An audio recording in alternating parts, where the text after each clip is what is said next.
Hi friends, എല്ലാവർക്കും advocate അഞ്ജലിയുടെ ഏറ്റവും പുതിയ പ്രൊമോയുടെ റിവ്യൂയിലേക്ക് സ്വാഗതം കേട്ടോ. ഇന്നത്തെ എപ്പിസോഡ് നിങ്ങളെല്ലാവരും കണ്ടു കാണുമെന്നാണ് ഞാൻ പ്രതീക്ഷിക്കുന്നത്. വളരെ നല്ലൊരു എപ്പിസോഡ് തന്നെയായിരുന്നു ഇന്നുണ്ടായിരുന്നത്. നമ്മൾ ഓൾറെഡി അതിൻ്റെ റിവ്യൂ കാര്യങ്ങളൊക്കെ ഇട്ടിട്ടുണ്ടായിരുന്നു. അപ്പോൾ ടി വിയിൽ നിങ്ങൾ കണ്ടു കാണുമെന്ന് പ്രതീക്ഷിക്കുകയാണ്. ഇന്നാണെങ്കിൽ നമ്മൾ പ്രധാനമായും ഏറ്റവും അവസാനത്തെ ഒരു സീന് എന്ന് പറയുന്നത് എപ്പിസോഡിൽ നമ്മുടെ അഞ്ജലിയും അർജുനും കൂടി കാർത്തികിൻ്റെയും അതുപോലെ തന്നെ കുറുപ്പിൻ്റെയും ഗുണ്ടകളിൽ നിന്ന് ജീവൻ രക്ഷിക്കാനുള്ള ഓട്ടത്തിലായിരുന്നു. അങ്ങനെ അവർ ഓടിക്കയറുന്നത് ഒരു വിധത്തിൽ നോക്കിക്കഴിഞ്ഞാൽ കുറുപ്പിൻ്റെ താവളത്തിലേക്ക് തന്നെയാണ്. അതായത് അപകടം നിറഞ്ഞ കുറുപ്പിൻ്റെ അതേ താവളത്തിലേക്ക് തന്നെയാണ് നമ്മുടെ അഞ്ജലിയും അർജുനും ഓടിക്കയറിയിട്ടുള്ളത്. നമുക്കറിയാം, കുറുപ്പൊരു സമൂഹ വിവാഹം നടത്തുന്നുണ്ട്. നമുക്ക് എപ്പിസോഡിൽ നിന്നും മനസ്സിലായ ഒരു കാര്യം, നമ്മുടെ അഞ്ജലിയും അർജുനും ഓടിക്കയറുന്നത് അതേ മണ്ഡപത്തിലേക്ക്, ആ ഒരു സംഭവങ്ങളൊക്കെ ഒരുക്കുന്ന അതേ സ്ഥലത്തേക്ക് തന്നെയാണ് നമ്മുടെ അർജുനും അഞ്ജലിയും ഓടിക്കയറിയിട്ടുള്ളത്. അതൊരു വല്ലാത്തൊരു ട്വിസ്റ്റായിപ്പോയി. പക്ഷെ അതിലൊരു സേഫായിട്ടുള്ള ഒരു കാര്യമുണ്ട്. കാര്യം പറഞ്ഞു കഴിഞ്ഞാൽ കുറുപ്പിൻ്റെ ഒരു താവളമാണ് അതെങ്കിലും, കുറുപ്പിൻ്റെ ഒരു മാളമാണ് അതെങ്കിൽ പോലും കുറച്ച് സേഫ് സോണും ഒരു വിധത്തിൽ നോക്കി അത് തന്നെയാണ്. അതായത് കുറുപ്പ് ഒരുക്കുന്ന സമൂഹ വിവാഹത്തിൻ്റെ ആ ഒരു മണ്ഡപത്തിലേക്ക് അർജുൻ കയറുമെന്ന് ഒരിക്കലും കുറുപ്പും കുറുപ്പിൻ്റെ ഗുണ്ടകളും പ്രതീക്ഷിക്കില്ല.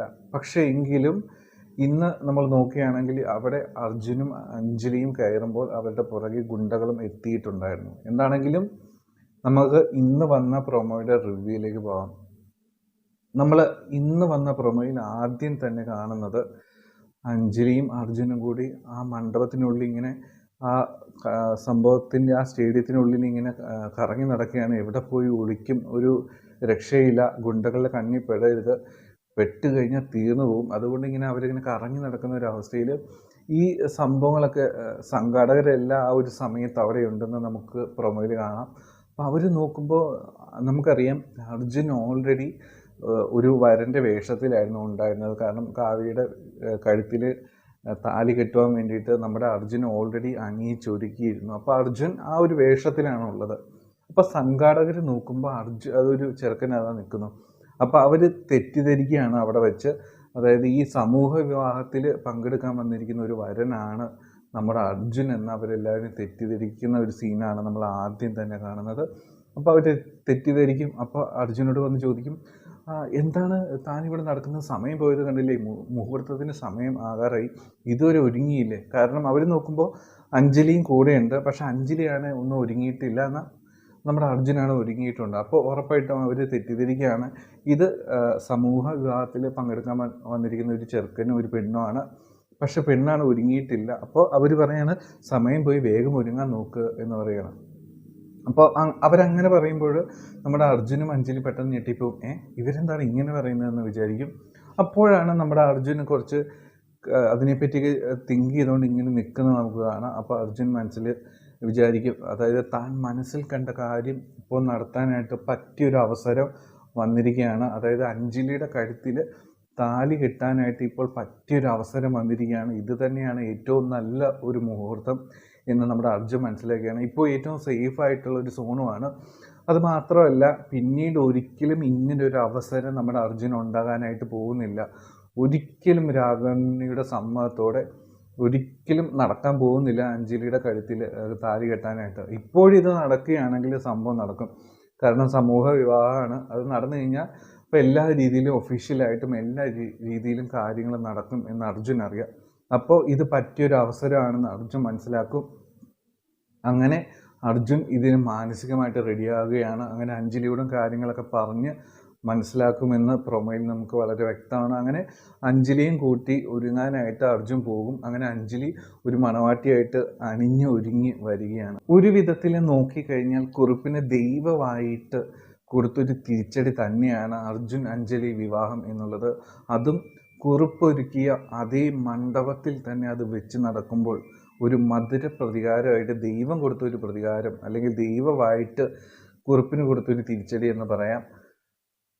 നമുക്കറിയാം അർജുൻ ഒരു രീതിയിലും കാവ്യനെ അക്സെപ്റ്റ് ചെയ്യാനായിട്ട് പറ്റത്തില്ല. എപ്പോഴും നമ്മുടെ അർജുൻ്റെ മനസ്സിലുള്ളത് അഞ്ജലി മാത്രമാണ്. പക്ഷെ അതെല്ലാം അറിഞ്ഞിട്ടും എന്തിനാണ് നമ്മുടെ അർജുൻ്റെ തലയിൽ കാവ്യയെ കെട്ടിവെക്കാനായിട്ട് ഈ കുറുപ്പും രാഘവനെ കൂടി നോക്കുന്നതല്ലേ? അപ്പോൾ അതിനുള്ളൊരു തിരിച്ചടി തന്നെയാണ് കിട്ടാനായിട്ട് പോകുന്നത്. എന്താണെങ്കിലും പ്രൊമോയിൽ പിന്നീട് കാട്ടിയ സീനുകൾ എന്ന് പറയുന്നത് കുറച്ച് നമ്മളെ ആശങ്കപ്പെടുത്തുന്നുണ്ട്. അർജുൻ്റെ കാര്യം ഓർത്തിട്ട് ഇപ്പോൾ രാഘവനുണ്ണിക്കും ചില ടെൻഷനുകളൊക്കെ വന്നു തുടങ്ങിയിരിക്കുകയാണ്. നമ്മൾ അതായത് ശംഖുചക്രം തറവാട്ടിലെ സീനാണ് കാണുന്നത്. അവിടെ എല്ലാവരും ഉണ്ട്. അവിടെ വെച്ച് രാഘവനുണ്ണി പറഞ്ഞ ചില വാക്കുകൾ നമ്മളെയും ടെൻഷൻ അടിപ്പിക്കുന്നുണ്ട്. സംഭവങ്ങൾ ഇങ്ങനെയൊക്കെ ആയി, എല്ലാം ശരി തന്നെ. പക്ഷെ എന്തൊക്കെ പറഞ്ഞാലും അർജുൻ ഇങ്ങനെയൊക്കെ ചെയ്തു, അതിൻ്റെ ദേഷ്യവും വാശിയും വൈരാഗ്യവും എല്ലാം രാഘവനുണ്ണിക്ക് ഉണ്ട് എന്നുള്ളൊരു സത്യമാണ്. എങ്കിലും പുള്ളിയുടെ മകനാണല്ലോ, പുള്ളിയുടെ രക്തമാണല്ലോ, ആ ഒരു സ്നേഹം എന്തൊക്കെ പറഞ്ഞാലും എവിടെയെങ്കിലൊക്കെ ഉണ്ടാകുമല്ലോ. അപ്പോൾ പുള്ളി പറയുകയാണ് കൊല്ലപ്പെടാനായിട്ട് പോവുകയാണ് അർജുൻ ഒരിക്കലും കുറുപ്പിൻ്റെ കൈകൊണ്ട്, കുറുപ്പിൻ്റെ ഗുണ്ടകളാൽ കൊല്ലപ്പെടണം എന്ന് എനിക്ക് ഒട്ടും ആഗ്രഹമില്ല എന്ന് രാഘവനുണ്ണി പറയുകയാണ്. അപ്പോൾ ഇതെല്ലാവരും ഇത് കേട്ടിട്ട് ആകെ ഷോക്കഡായിട്ട് നിൽക്കുകയാണ്. അപ്പോൾ രാഘവനുണ്ണി പറയും, നിങ്ങൾ വിചാരിക്കുന്നത് പോലെയല്ല, കുറുപ്പ് വളരെ ഡേഞ്ചറാണ്. അയാൾക്ക് ഒരാളോട് ദേഷ്യം തോന്നി കഴിഞ്ഞാൽ അയാൾ ഏതറ്റം വരെ പോകും. ഇപ്പോൾ നമ്മുടെ അർജുൻ പോലും ഇപ്പോൾ കൊല്ലപ്പെടുന്ന അവസ്ഥയിലാണുള്ളത്. അവനെ എങ്ങനെയെങ്കിലും രക്ഷിക്കണം എന്ന രീതിയിലൊക്കെ ആയിരിക്കും പുള്ളി പറയുന്നത്. എന്തൊക്കെ തെറ്റുകൾ ചെയ്തു എന്ന് പറഞ്ഞാലും അർജുൻ സ്വന്തം മകനാണല്ലോ. അപ്പോൾ ഇതുവരെ ചെയ്ത പല കാര്യങ്ങളും ഇപ്പോൾ തെറ്റായി പോയി എന്നൊരു ചെറിയൊരു മാനസാന്തരമൊക്കെ പതുക്കെ രാഘവനുണ്ണിക്ക് വന്ന് തുടങ്ങിയോ എന്ന് നമുക്ക് പ്രൊമോയിൽ തോന്നി. എന്താണെങ്കിലും വളരെ കഷ്ടമുള്ളൊരു കാര്യമാണ്. അർജുൻ്റെയും അഞ്ജലിയുടെയും പുറകെ ഇങ്ങനെ ഗുണ്ടകൾ ചെല്ലുമ്പോൾ പിന്നീട് എന്തൊക്കെ സംഭവിക്കും, അതെങ്ങനെ ആ ഒരു പ്രതിസന്ധിയെ നേരിടാൻ നമ്മുടെ അർജുന് കഴിയും എന്നൊന്നും നമുക്കൊരു പിടുത്തവും കിട്ടുന്നില്ല. എന്താണെങ്കിലും ഏറ്റവും അവസാന ഭാഗത്ത് ഇന്ന് പ്രൊമോയിൽ കാട്ടിയൊരു സീന്, നമ്മുടെ അർജുനും അഞ്ജലിയും വിവാഹത്തിന് വേണ്ടി അണിഞ്ഞൊരുങ്ങി വരുന്ന ഒരു സീനാണ്. അതായത് നമുക്ക് ഏകദേശം ഉറപ്പായിരിക്കുകയാണ് അർജുൻ അഞ്ജലി വിവാഹം ഈ കുറിപ്പൊരുക്കിയ സമൂഹ വിവാഹത്തിൻ്റെ മണ്ഡപത്തിൽ വെച്ച് നടക്കാനായിട്ട് പോവുകയാണ്. പക്ഷെ അപ്പോഴും ചില പ്രതിസന്ധികളുണ്ട്. നിങ്ങൾ വീക്കെൻഡ് പ്രൊമോയിൽ നിങ്ങൾ ശ്രദ്ധിച്ചിട്ടുണ്ടോ എന്നറിയില്ല. അവിടെ വെച്ച് താലി കെട്ടുന്ന സംഭവങ്ങളൊക്കെ റെഡിയാവും. താലി കെട്ടാനായിട്ട് തുടങ്ങുന്ന ആ ഒരു സമയത്ത് കഴുത്തിലേക്ക്, നമ്മുടെ അഞ്ജലിയുടെ കഴുത്തിലേക്ക് നമ്മുടെ അർജുൻ ഇങ്ങനെ താലി കെട്ടാനായിട്ട് തുടങ്ങുന്ന സമയത്ത് ഒരാൾ ദേഷ്യത്തിൽ ഇടാ എന്ന് പറഞ്ഞുകൊണ്ട് വിളിക്കുന്ന ഒരു സീന് വീക്കിൻ്റെ പുറമേൽ നിങ്ങൾ ശ്രദ്ധിച്ചിട്ടുണ്ടോ എന്ന് എനിക്കറിയില്ല. അങ്ങനെ ഒരു സീൻ ഉണ്ടായിരുന്നു. അപ്പം അതാണ് നമ്മൾ ചില ആശങ്കകൾ ഉണ്ടാക്കുന്നത്. അതായത് ആ ഒരു നിമിഷവും അഞ്ജലിയുടെ കഴുത്തിലേക്ക് നമ്മുടെ അർജുൻ താലി കെട്ടിയിട്ടുണ്ടായിരുന്നില്ല. അപ്പോഴാണ് ഇങ്ങനൊരു സംഭവം അരങ്ങേറുന്നത്. അപ്പോൾ അത് ആരാണ് എന്താണെന്ന് എന്നൊന്നും വ്യക്തമായിട്ടില്ല. ഒന്നെങ്കിൽ കുറുപ്പായിരിക്കും, അല്ലെങ്കിൽ കാർത്തിക് ആയിരിക്കും, അല്ലെങ്കിൽ അവരുടെ ഗുണ്ടകളോ, ഒരു പക്ഷേ രാഘവനുണ്ണി പോലും ആയിരിക്കാം. അപ്പോൾ അതാണ് നമ്മളെ കുറച്ചൊരു ടെൻഷനാക്കുന്നത്. അപ്പോൾ ഉടനെ തന്നെ നാളെ തന്നെ അർജുൻ വിവാഹം നടന്ന് കിട്ടണമെന്ന് നമ്മൾ ആഗ്രഹിക്കുകയാണ്. അപ്പോൾ ആ ഒരു സംഭവം കഴിഞ്ഞാൽ തന്നെ നമുക്കൊരു പകുതി ആശ്വാസമാകുന്നതാണ്. എന്താണെങ്കിലും നാളത്തെ എപ്പിസോഡിന് വേണ്ടിയിട്ട് നിങ്ങളെല്ലാവരും കാത്തിരിക്കുക. നാളെ വളരെ നല്ലൊരു എപ്പിസോഡാണ് വരുന്നത്. അപ്പോൾ എല്ലാവർക്കും നല്ലൊരു ശുഭരാത്രി നേരുന്നു. Take care. Bye bye.